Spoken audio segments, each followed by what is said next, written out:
Hello everyone, my name is Manish Kumar, I am from Stockology securities private limited. So दोस्तों, आज के date में हम डिस्कस करने वाले बहुत ही एक इंपॉर्टेंट टॉपिक के बारे में। और आज के डेट में अगर कोई भी पर्सन स्टॉक मार्केट में काम करते हैं तो उनके माइंड में सिर्फ एक ही क्वेश्चन रहता है कि how to become a profitable. सबसे मोस्ट इंपॉर्टेंट बात है कि मार्केट में लोग ट्रेड तो करते हैं, वर्किंग तो करते हैं, लेकिन एट द लास्ट तक प्रॉफिटेबल रहना बहुत ही मुश्किल होता है। 95% केसेस में जो रिटेल ट्रेडर होते हैं जिनके पास फंड्स 1 लाख, 2 लाख, 3 लाख, 4 लाख, 5 लाख, 10 लाख से स्टार्ट करते हैं, मोस्ट ऑफ द टाइम में उनके साथ एक चीज होती है कि एक दिन प्रॉफिट निकालते हैं, 2 दिन प्रॉफिट निकालते हैं, बट एट द लास्ट तक देखा जाए तो ओवरऑल नुकसान में रहते हैं। ऐसा क्यों है? हम क्या ऐसा करें कि ओवरऑल हम प्रॉफिटेबल रहे? इसके लिए मैं कुछ इंपॉर्टेंट पॉइंट डिस्कस करने वाला हूं इसमें, जो आपके लिए बहुत ही ज्यादा हेल्पफुल रहेगा। चलिए हम इसको स्टार्ट करते हैं और कुछ क्वेश्चंस मैं इसके अंदर आपसे पूछने वाला हूं। फर्स्ट क्वेश्चन, क्या आपको लगता है कि इनिशियली जब आपने मार्केट स्टार्ट किया है, जब आपने ट्रेड करना स्टार्ट किया है, तो आप शेयर मार्केट में प्रॉफिट किए हैं या नहीं किए हैं? क्या आपने पैसा बनाया है या नहीं बनाया? इनिशियली जब आपने स्टार्ट किया, मान के चलो आपके पास 1 लाख कैपिटल है, 1 लाख से आपने स्टार्ट किया प्रॉफिट करना या ट्रेड करना, तो क्या ऐसा दिन आया कि आपका प्रॉफिट 5,000 हो, 10,000 हो, 20,000 हो, 30,000 हो? क्या आपने जितना एक्सपेक्ट किया था उतना प्रॉफिट हुआ? दो को इसका आंसर होगा, या तो यस या इधर नो। अगर यस है, इट मींस आप ये मान के चलिए कि आपने प्रॉफिट कमाया है और आप प्रॉफिट कर सकते थे।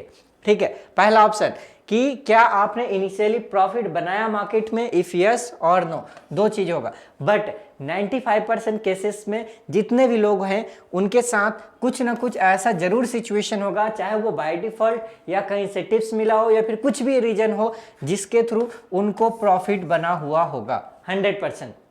ठीक है, कुछ ही परसेंट लोग होंगे जिनका प्रॉफिट ज्यादा नहीं बन पाया होगा या फिर प्रॉफिट बना ही नहीं पाए होंगे। ठीक है, बट इनिशियली मार्केट में आपने अगर प्रॉफिट बनाया है, ठीक है, तो अब नेक्स्ट क्वेश्चन है, अब ये बताइए कि have you made profit more than you expected in a single day? क्या ऐसा भी दिन आया कि आपने एक्सपेक्ट किया कि मुझे 5,000 का प्रॉफिट बनाना है और उस दिन आपने 10K का प्रॉफिट एक सिंगल डे में बन गया, या फिर 20K का प्रॉफिट एक सिंगल डे में बन गया? क्या ऐसा दिन आया? ऑब्वियसली इसका भी दो आंसर होंगे, आइदर यस और नो।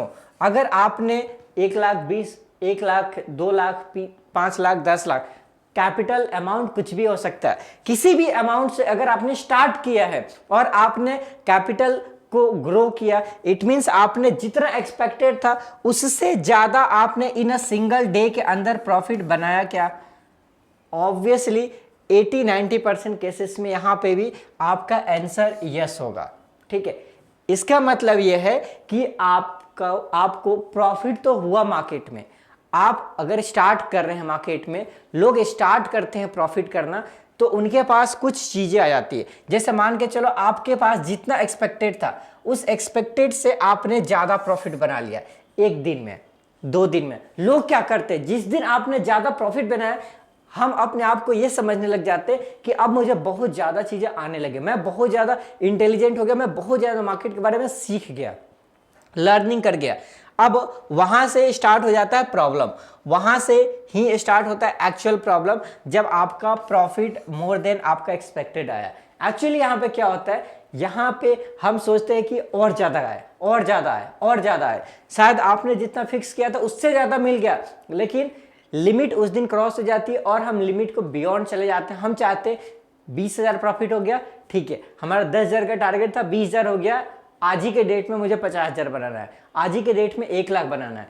ठीक है, और नेक्स्ट डे से हम ट्रेड बहुत ज्यादा करने लग जाते हैं। ओके, ये जनरली चीजें होता है। क्या आपके साथ ऐसा हुआ है?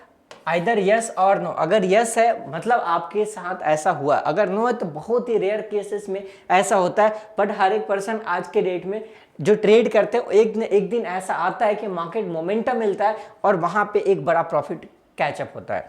ठीक है, नेक्स्ट हम देखते हैं, क्या आप इन्हें जानते हैं? क्या आप इन्हें जानते हैं? आपके सामने हर्षद मेहता का आपने नाम ऑलरेडी सुन रखा होगा। हर्षद मेहता स्कैम 1992, ये ऑलरेडी वेब सीरीज भी आ चुका है, हर्षद मेहता 1992 के अंदर एक बहुत ही बड़ा स्कैम हुआ था 1992 के अंदर, और वहीं पे हर्षद मेहता जी का कैरियर जो है स्टॉक मार्केट से स्टॉप हो गया था। मतलब वहीं पे वो बिल्कुल स्टॉक मार्केट से आउट हो गए और स्टॉक मार्केट में वो काम करना बंद कर दिए। बहुत बड़ा स्कैम वहां पर चला। ये स्कैम क्यों हुआ था? ये क्या इनको मार्केट के बारे में नॉलेज नहीं थी? क्या इनको फंडामेंटल नॉलेज नहीं थी? क्या इनको टेक्निकल नॉलेज नहीं थी? बट फिर भी इनकी कैरियर स्टॉप क्यों हो गया? क्यों मार्केट से वो बाहर हो गए? क्यों कंप्लीट तरीके से वो मार्केट से आउट हो गए? क्यों उनके ऊपर डिफरेंट टाइप से स्कैम लगाया गया, एलिगेशन लगाया गया सेबी के द्वारा, हर एक चीज? उसके पीछे का रीजन क्या था? चलिए हम उसको भी डिस्कस करते हैं। बट एक बात आपको समझने की जरूरत है कि मार्केट के अंदर जितने भी लोग होते हैं जो ट्रेड करते हैं, अगर वो आउट हो रहे हैं तो सिर्फ और सिर्फ कुछ ना कुछ गलती के चलते। चाहे देखिए, वो गलती एक रिटेल ट्रेडर भी कर सकता है, ये गलती एक बड़े ट्रेडर भी कर सकते हैं जो मार्केट के अंदर इन्वेस्टमेंट कर रहे हैं। ठीक है, नेक्स्ट हम देखते हैं, क्या यही स्किल्स इनफ है मार्केट में ट्रेड करने के लिए? Are these enough skill to become a trader? क्या ये स्किल्स इनफ है? अगर कोई पर्सन मान लीजिए सिर्फ ये बोलता है कि टेक्निकल एनालिसिस मुझे आ रही है, तो क्या सिर्फ टेक्निकल एनालिसिस से आप कर सकते हैं? ऑब्वियस सी बात है, technical analysis, fundamental analysis, hedging आनी चाहिए, मार्केट के अकॉर्डिंग साइकोलॉजी हमारा होना चाहिए कि किस तरीके से हम ट्रेड कर रहे हैं। ओके, तो हमारा साइकोलॉजी प्रॉपर स्ट्रांग होना बहुत जरूरी है। क्या मार्केट न्यूज आपको पता होनी चाहिए कि मार्केट में क्या क्या चीजें चल रहा है, क्या न्यूज आ रहा है, किस स्टॉक पे किस टाइप का आ रहा है, क्या रिजल्ट आ रहा है, क्या अनाउंसमेंट हो रहा है, क्या क्वार्टरली रिजल्ट आ रहा है, क्या फाइनेंस मिनिस्टर का रिजल्ट आने वाला है, क्या बताने वाले हैं, क्या वो लाइव आकर के क्या बता रहे हैं फाइनेंस के मार्केट के बारे में। ओके, क्या आरबीआई बोल रहे हैं, क्या फेड बोल रहा है? तो ऑब्वियस सी बात है मार्केट न्यूज इंपैक्ट करता है।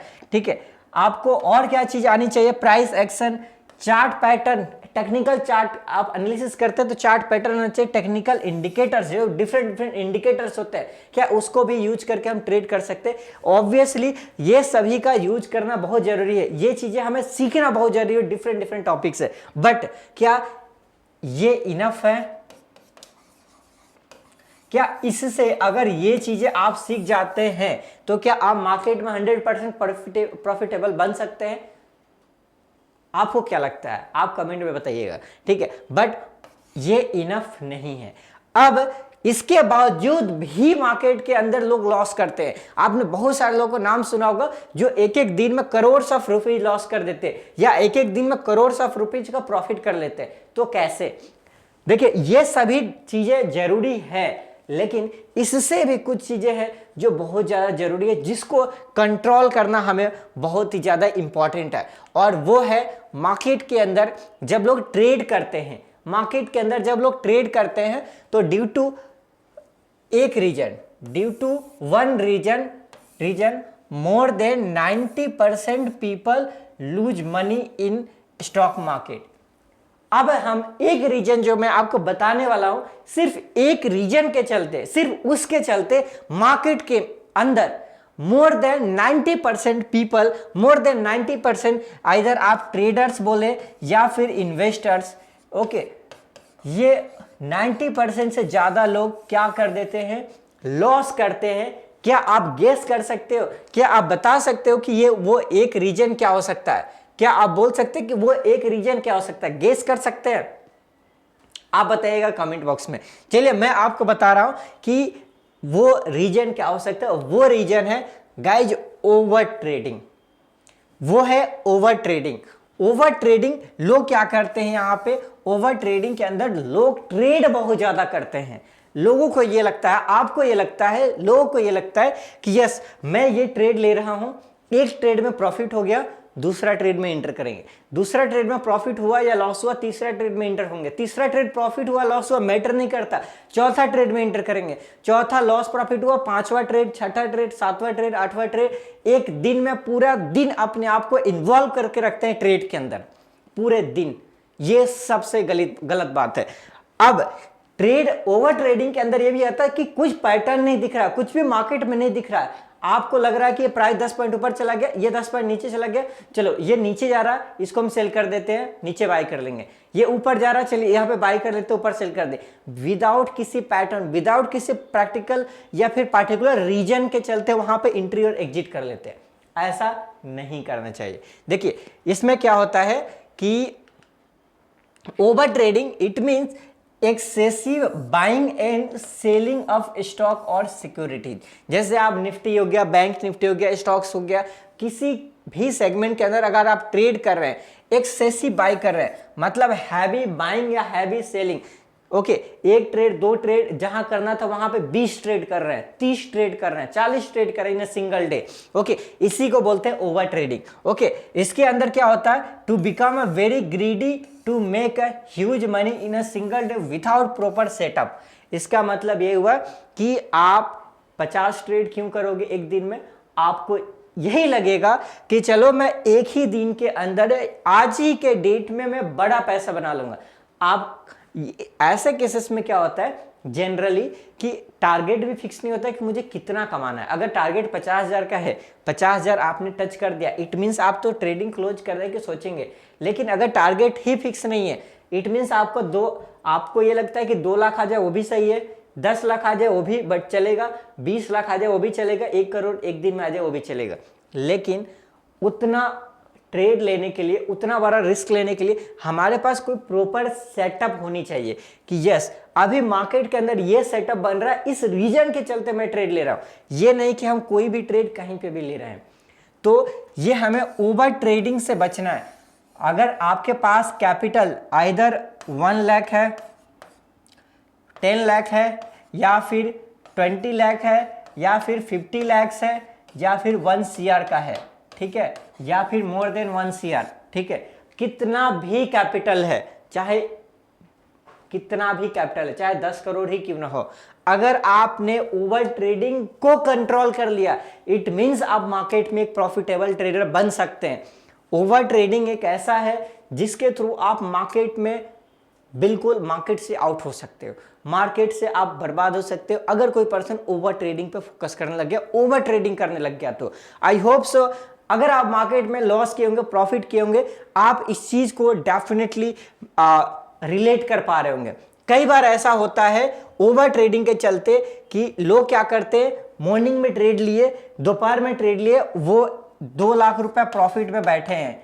ये नंबर कुछ भी हो सकता है, मे भी आपको हो सकता है 50,000 रुपीज आप प्रॉफिट में बैठे थे, आपको ये लगा कि नहीं मुझे 50,000 नहीं, अब एक और ट्रेड बन रहा है, इसमें मैं एक काम करता हूं 10,000 क्वांटिटी ले लेता हूं, 20,000 क्वांटिटी ले रहा हूं और मैं इसके अंदर 3 लाख का प्रॉफिट बना लूंगा, 2 लाख का प्रॉफिट बना लूंगा। रिस्क वहां पे फिक्स नहीं किए और ओवरऑल जब आप क्लोज करते हैं तो ये पता चलता है कि जो 50,000 आपका प्रॉफिट था वो भी चला गया, उसके साथ साथ कैपिटल भी चला गया। ठीक है, ये होता है, ये जनरली होता है। ये रीजन क्या है, ये रीजन है ओवर ट्रेडिंग। ओवर ट्रेडिंग से बचना है हमेशा। अगर आप प्रॉफिटेबल बनना चाहते हैं, अगर आप चाहते हो कि लाइफ टाइम तक आप स्टॉक मार्केट में रहो, आप स्टॉक मार्केट में प्रॉफिटेबल बनो, तो ये करना बिल्कुल जरूरी है। ठीक है, अब हमें ये पता चला कि रीजन क्या है जिसके चलते हम मार्केट से बाहर हो जाते हैं। ठीक है, अब इसको कैसे कंट्रोल कर सकते हैं। ओके, तो हम ओवर ट्रेडिंग को अगर हमें कंट्रोल करना है तो कुछ पॉइंट जो है जो हमें बहुत ज्यादा ध्यान रखने की जरूरत है, वो है पहला, आपको अपना नंबर ऑफ ट्रेड्स फिक्स करने पड़ेंगे इन अ डे। आप फिक्स कर लीजिए कि एक दिन में मैं मैक्सिमम 4 ट्रेड ही करूंगा या 5 ट्रेड ही करूंगा, इससे ज्यादा ट्रेड नहीं करूंगा। इट मींस ये आपका डिसिप्लिन रहेगा। यहां पे आपको फिक्स करना पड़ेगा कि अगर आपने 6 ट्रेड फिक्स किया है, 5 ट्रेड फिक्स किया है, 4 ट्रेड फिक्स किया है, इट मींस उससे ज्यादा ट्रेड मैं करूंगा ही नहीं, चाहे मार्केट के अंदर कितना भी मूवमेंट क्यों ना जाए, किधर का भी मूवमेंट आ जाए। ये भी 4 ट्रेड 5 ट्रेड मैं तब करूंगा जब कोई प्रॉपर सेटअप बन रहा हो, तभी हम ये ट्रेड लेंगे। ठीक है, तो हम number of trades in a day fix कर सकते हैं, पहला। दूसरा, आप जो भी ट्रेड ले रहे हो उसमें क्वांटिटी फिक्स कर सकते हो। जैसे मान के चलो आप हर एक बार ट्रेड ले रहे हो, ठीक है, 2 कंडीशन होती है। पहला, आप ट्रेड लिए, कभी 100 क्वांटिटी ले रहे हो, कभी 200 क्वांटिटी ले रहे हो, कभी 500 क्वांटिटी ले रहे हो। इसमें एक प्रॉब्लम होती है। प्रॉब्लम, मान लो 100 क्वांटिटी लिया, उसी समय प्रॉफिट हो गया। 500 क्वांटिटी लिया, उस समय आपका स्टॉप लॉस हिट हो गया, वहीं पे लॉस हो गया, तो आपका लॉस 500 क्वांटिटी के अकॉर्डिंग ज्यादा हो जाएगा, क्योंकि एसएल जो भी आप मेंटेन करेंगे, ठीक है। बट आपका जब प्रॉफिटेबल विनिंग जो ट्रेड था वो वहां पे आपका क्वांटिटी कम था, इसलिए आपका ज्यादा प्रॉफिट नहीं हो पाया। इसलिए मैं आपको बोल रहा हूं कि जब भी आप ट्रेड ले रहे हो, अगर आपने फिक्स किया कि 500 क्वांटिटी मुझे लेना है, तो 500 क्वांटिटी हर एक ट्रेड में लो, ठीक है। इससे क्या होगा, अगर प्रॉफिट हुआ, आपका मान लो 1:2 का टारगेट है, मतलब ₹1 का नुकसान, ₹2 का प्रॉफिट। तो अगर आपका एक ट्रेड में प्रॉफिट हो रहा है तो आपको वहां पे 500 क्वांटिटी के अकॉर्डिंग ही प्रॉफिट होगा, और अगर लॉस हुआ तो ₹1 का, दैट मींस आपका ₹500 का ही नुकसान होगा, तो आप ओवरऑल फिर भी इस केस में प्रॉफिटेबल रहेंगे। तो हम क्या कर सकते हैं, ओवरऑल क्वांटिटी फिक्स कर सकते हैं कि जितने भी, चाहे आप किसी भी सेगमेंट में काम करो, निफ्टी में ले रहे हो, बैंक निफ्टी में ले रहे हो, चाहे आप स्टॉक्स में ले रहे हो, जहां पर भी काम करो क्वांटिटी फिक्स करो कि इससे ज्यादा क्वांटिटी पे मैं काम नहीं करूंगा, हर एक टाइम इतना ही क्वांटिटी लूंगा। दूसरा ये, तीसरा कि अगर जिस भी दिन आप अपने पीसी को क्लोज कर दो जब आपका डेली टारगेट कंप्लीट हो जाए, इट मींस आपको अपना डेली टारगेट बनाना चाहिए। डेली टारगेट मतलब क्या, आपको लगता है, देखिए ये टारगेट अलग अलग पर्सन के अकॉर्डिंग अलग अलग हो सकता है। कोई पर्सन इंट्राडे ट्रेड कर रहा है, इट मींस वो इंट्राडे के अकॉर्डिंग अपना टारगेट रख सकता है अपने कैपिटल के अकॉर्डिंग।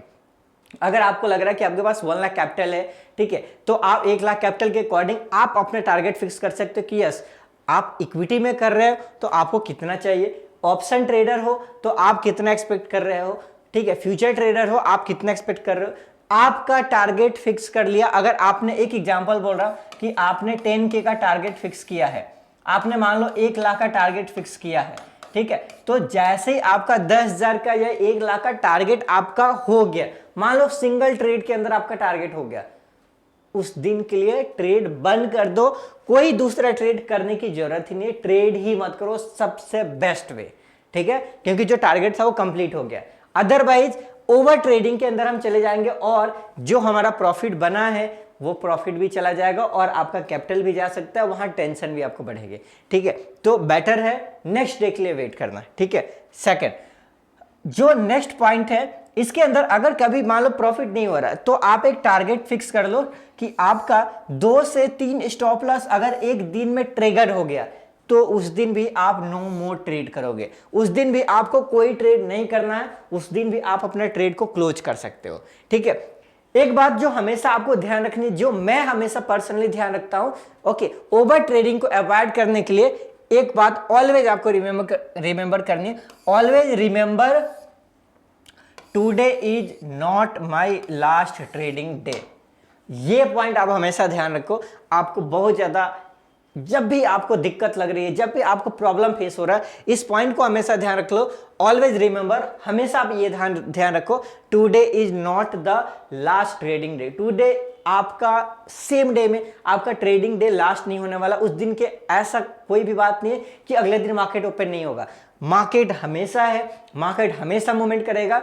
तो आपको सिर्फ और सिर्फ वेट करना है उस पर्टिकुलर मोमेंट के लिए, बेस्ट मोमेंट के लिए, ठीक है। तो आप इस को ध्यान रखेंगे तो आप अपने ट्रेडिंग को अवॉइड कर सकते हैं, ओवर ट्रेडिंग करने से बचा सकते हैं अपने आप को, ठीक है। आई होप सो आपको ये समझ में आ गया होगा, आई होप सो आपके लिए ये बहुत ही एक यूजफुल कंटेंट रहा होगा, आपके लिए बहुत ज्यादा यूजफुल रहेगा, ठीक है।